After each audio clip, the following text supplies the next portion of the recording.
Oboe just landed $16 million to revolutionize learning with AI-powered personalized lessons. Welcome to AI News in a Minute, brought to you by Tavis, the future of interactive video. I'm Jerome W. DeWald. This is Thursday, December 11th, 2025.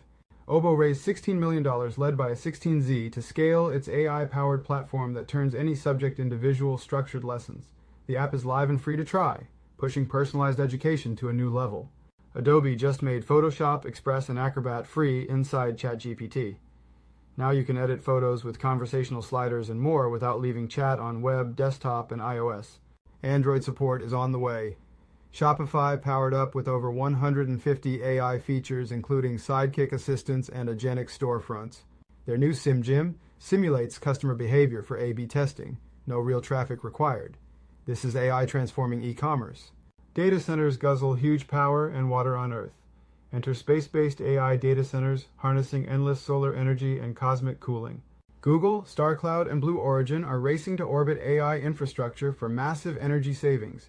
Norton Neo just launched the world's first safe AI native browser. It's built on privacy by design with AI that organizes info calmly and safely. No complex prompts. Just simple, smart browsing with built-in security from Norton. That was your AI News in a Minute with Jerome W. DeWald. Stay ahead in the AI race. Leave your thoughts about which AI innovation excites you most in the comments. Give this video a like and hit subscribe so you don't miss tomorrow's AI News in a Minute.